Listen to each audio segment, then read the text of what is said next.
மதுரை மீனாட்சியம்மன் கோவிலில் தைப்பூச தெப்பத் திருவிழாவை முன்னிட்டு வண்டியூர் தெப்பக்குளத்தில் அலங்கரிக்கப்பட்ட தெப்பத்தில் வலம் வந்த மீனாட்சி சுந்தரேஸ்வரரை திரளான பக்தர்கள் தரிசனம் செய்தனர். கூடுதல் விவரங்களை செய்தியாளர் ராஜ்குமார் வழங்க கேட்கலாம். ராஜ்குமார், வணக்கம். விவரங்களை பதிவு பண்ணலாம்.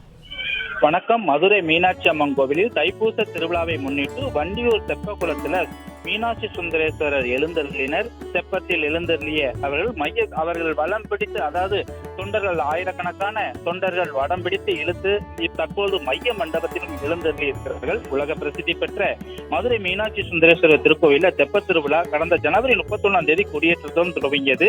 இதனைத் தொடர்ந்து தினமும் காலை மாலை இருவேளையிலும் தங்கச்சப்பரம், அன்னம், காமதேனு, சிம்ம வாகனம், குதிரை, ரிஷபம், யாழி, பல்லக்கு உள்ளிட்ட பல்வேறு வாகனங்கள்ல சுவாமியும் அம்பாளும் எழுந்தருளி சித்திரை வீதிகள்ல வலம் வந்து பக்தர்களுக்கு அருள்பாலித்தனர்.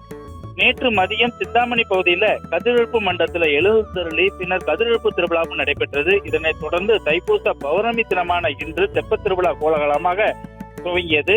அதிகாலை மீனாட்சி அம்மனும் அவுதா தொட்டில் வாகனத்திலும் சுவாமி வெள்ளி சிம்மாசனத்தில பஞ்சமூர்த்தி பரிவார மூர்த்திகளுடன் எழுந்தருளி விளக்கு தூண், கீழவாசல், காமராஜர் சாலை உள்ளிட்ட முக்கிய வீதிகள் வழியாக பக்தர்களுக்கு அருள்பாலித்தபடி மீனாட்சி அம்மன் கோவிலான மாரியம்மன், அதாவது வண்டியூர் மாரியம்மன் கோவில் தெப்பகுளத்தில் எழுந்தருளினர்.